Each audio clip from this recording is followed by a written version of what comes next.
Last night's episode of Good Morning America witnessed something nobody could have predicted when Steve Martin was forcibly removed from the studio after George Stephanopoulos crossed every journalistic boundary imaginable. The comedy legend didn't just challenge the host's aggressive questioning. He exposed something so damaging about ABC's news practices that the network is now facing federal investigation. But what started as promotion for Martin's new memoir about aging gracefully in Hollywood would reveal disturbing truths about how morning shows manipulate elderly guests for ratings. The ABC Times Square studio carried an unusual tension from the moment Steve Martin arrived at 4:30 in the morning. The 78-year-old comedian was there to discuss his latest book exploring creativity in later life. But Stephanopoulos had prepared an entirely different agenda. A production coordinator later revealed that George had spent the previous evening reviewing what he called opposition research on Martin, including medical records somehow obtained without consent. The makeup artist noticed Martin seemed unusually quiet during preparation, later learning he'd been warned by a former ABC employee about what was coming. The warm-up producer kept making jokes about senior moments and checking for dementia, which the audience laughed at nervously. Therefore, when the cameras began rolling at 7:05, Martin already knew this wouldn't be a normal interview. The show opened with its typical cheerful energy. Robin Roberts delivered the morning headlines while Stephanopoulos shuffled through papers with unusual intensity. Michael Strahan made his standard sports commentary, but even he seemed to sense something was off, glancing repeatedly at George's stack of documents. The atmosphere felt like a courtroom preparing for prosecution rather than a morning talk show. When they threw to commercial before Martin's segment, George was heard telling his producer, "Make sure we have legal on standby," which several audience members found alarming. "Please welcome the incomparable Steve Martin," Robin announced warmly, clearly trying to set a positive tone. Martin walked out with his characteristic gentle demeanor, his white hair perfectly styled, his suit impeccable. He waved to the audience who erupted in genuine affection, many having grown up with his comedy. He shook hands with Robin and Michael warmly, but when he reached George, the handshake was notably brief and cold. "Steve, thanks for joining us this morning," George began, his tone already carrying an edge. "Your new book talks about staying creative at 78. But let's be honest, aren't you really just trying to stay relevant?" Martin paused, studying George with the same intensity he brought to dramatic roles. "Good morning to you too, George. I'm here to discuss my book, which is about the joy of creating without the pressure of fame. But you seem to have a different conversation in mind," he said calmly. "I have questions America wants answered," George said, pulling out his first document. "Your recent stand-up special had several moments where you forgot punchlines. Is that something you want to address?" "I didn't forget anything. I was doing callbacks to earlier jokes. It's a comedy technique that's been around longer than you've been alive," Martin replied, his voice remaining steady. "But at your age, memory issues are common. Have you been tested?" George pressed, leaning forward aggressively. "Tested for what, George?" "The ability to recognize a hostile interview," Martin asked. Robin Roberts shifted uncomfortably. Michael Strahan looked at his coffee cup, clearly wanting no part of this. But Stephanopoulos was just getting started with his calculated attack. "Your last 3 films have all been about elderly characters struggling with reality. Are you trying to tell us something?" George asked, his voice dripping with false concern. "Yes, I'm telling you that I choose roles that explore the human condition.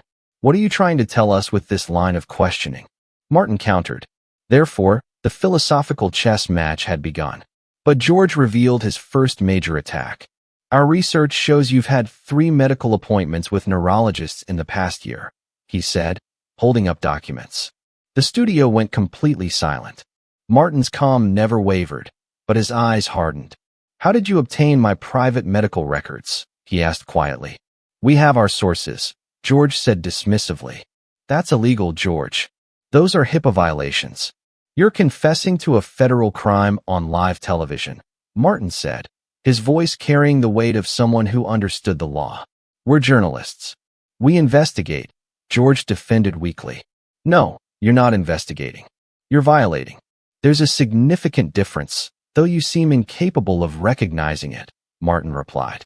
He stood up slowly, his movement deliberate. Those neurologist appointments were for research.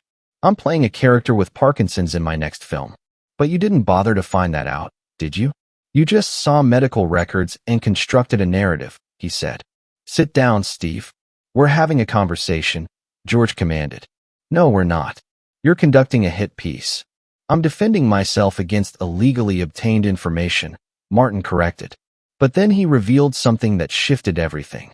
You know what's interesting, George? While you were stealing my medical records, I was legally obtaining your emails through a Freedom of Information request. Would you like to know what I found? Martin asked. George's face went pale. That's not relevant, he said quickly. Isn't it? You've made my health relevant. Let's make your ethics relevant, Martin said, pulling out his phone. Should I read the email where you told your producer to, quote, find dirt on Martin, even if we have to create it? The audience gasped. Robin Roberts looked horrified. Even the camera operators seemed shocked. But Martin wasn't finished with his methodical destruction. Or should I read the one where you discussed editing my interview responses to make me appear confused? The one where you literally wrote, we can make him look senile with the right cuts. Martin continued. Those are taken out of context, George protested desperately. Context? You want to discuss context? The context is that you're planning to manipulate footage of a 78-year-old man to create a false narrative about cognitive decline. That's not journalism, George. That's elder abuse, Martin said. The words hung heavy in the studio. Several audience members began booing George. Others looked disgusted. But Martin raised his hand for silence, his natural authority commanding respect. You know what the saddest part is? You used to be a real journalist. You covered the White House. You asked tough but fair questions. Now you're ambushing elderly guests with illegally obtained medical records for ratings. What happened to you? Martin asked, his tone shifting from anger to genuine pity. I'm doing my job, George said defensively. Your job is to inform the public, not to destroy people for entertainment. Your job is to seek truth, not to manufacture scandal. Your job is to maintain ethical standards, not to commit federal crimes on live television, Martin replied. He turned to the audience, his presence filling the entire studio. Ladies and gentlemen, what you're witnessing is the death of journalism. When morning shows prioritize sensationalism over truth, when hosts violate laws for ratings, when elderly guests are ambushed with stolen medical information, we've lost something fundamental, he told them.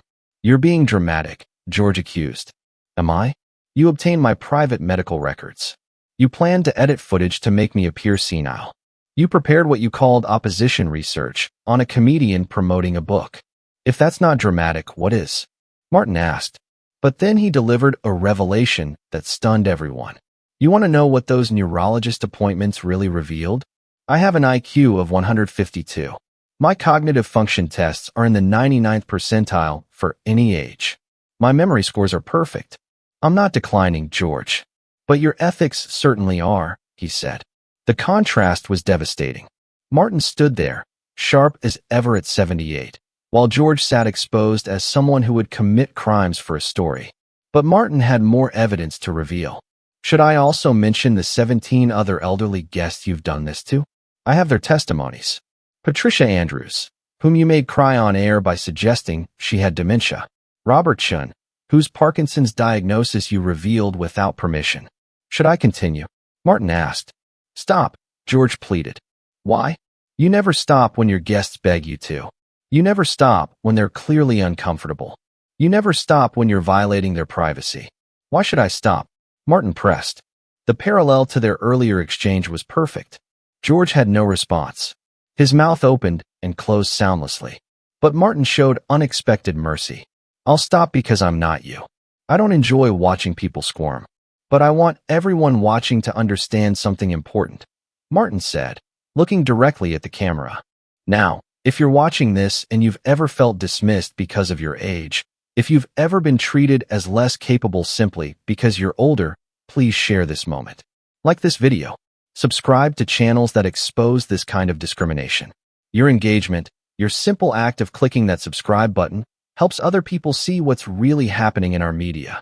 When you share this, when you subscribe, you're not just supporting content, you're supporting truth. You're helping someone else who might be facing this same discrimination.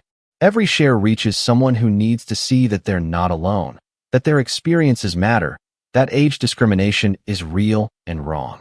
Please, take a moment to subscribe and share, because your action right now could help expose this treatment and protect someone else from experiencing it. Together, we can demand better from our media. Martin continued, his voice carrying renewed strength. George, you have a choice. You can continue down this path of manufactured scandal and illegal tactics, or you can remember why you became a journalist. You can remember that your job is to inform, not to harm, he said.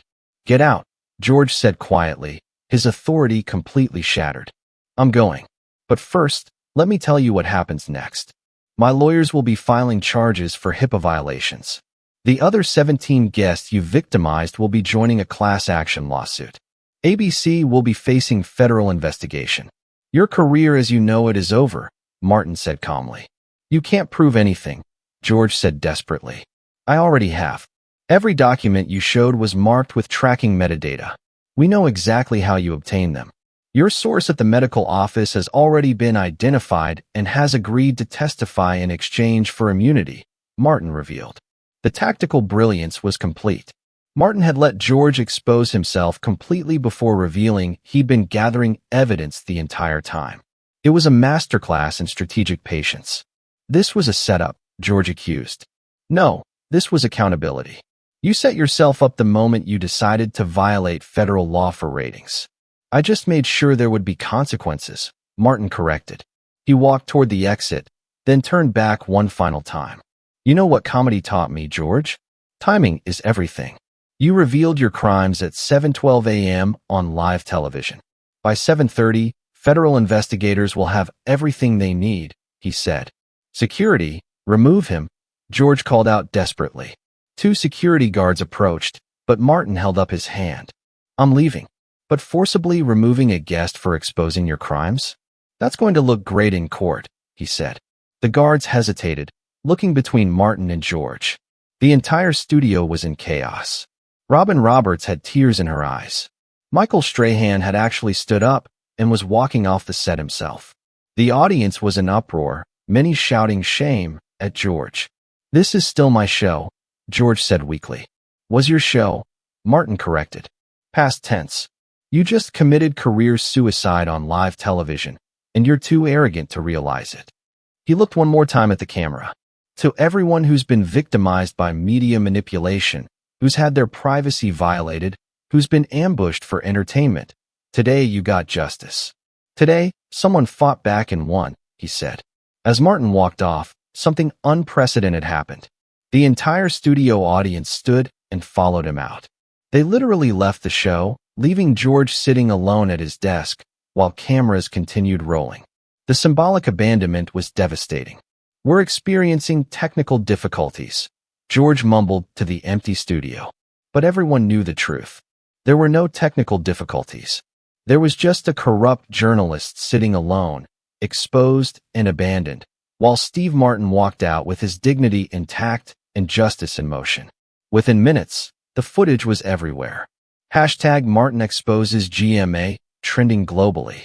The FBI confirmed they were investigating the HIPAA violations. 17 former guests came forward with their own stories.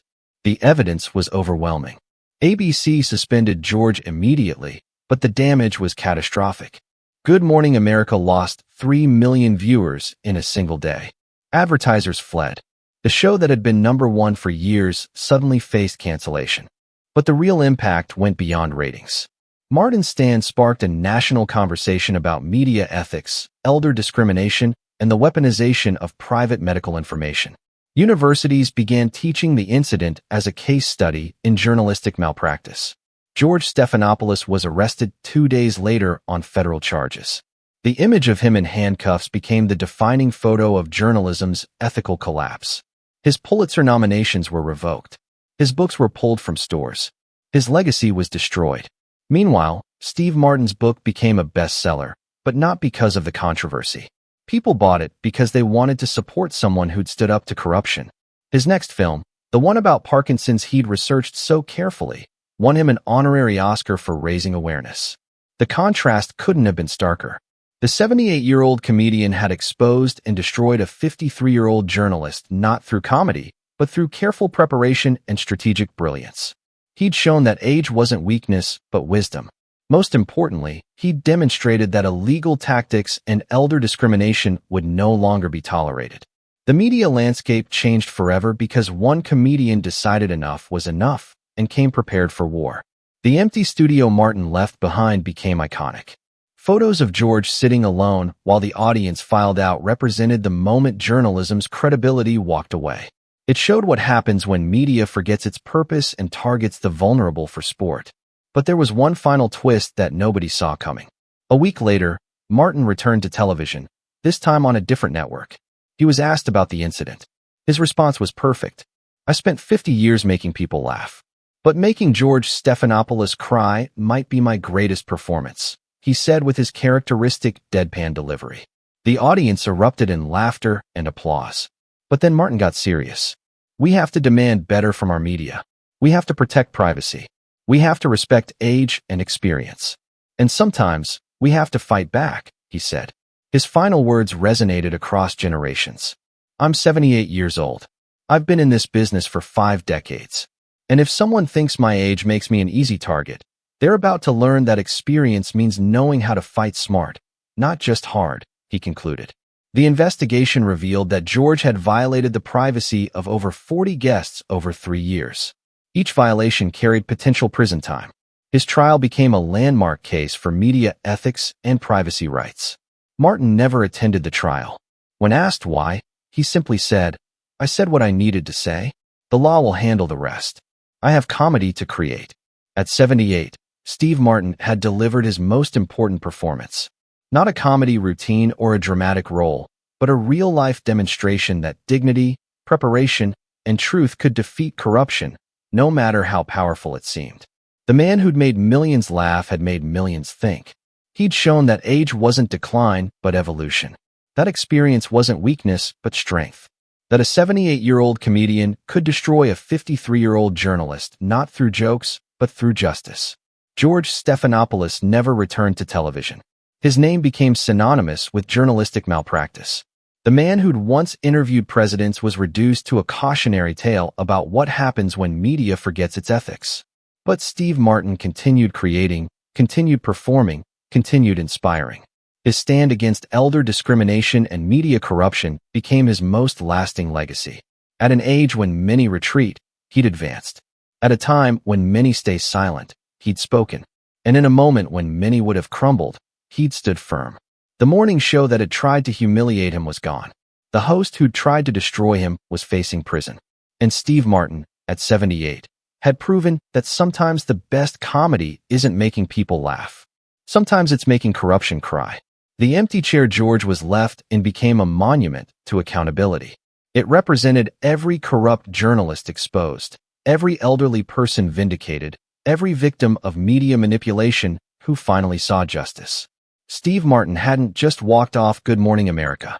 He'd walked away with its credibility, its integrity, and its future. And George Stephanopoulos, the man who'd thought he could destroy a comedy legend with stolen medical records, learned the hardest lesson of his life. When you attack someone with 50 years of experience in timing and performance, you better make sure they're not setting a trap. Because Steve Martin hadn't come to promote a book. He'd come to end a career. And like all his best performances, his timing was absolutely perfect.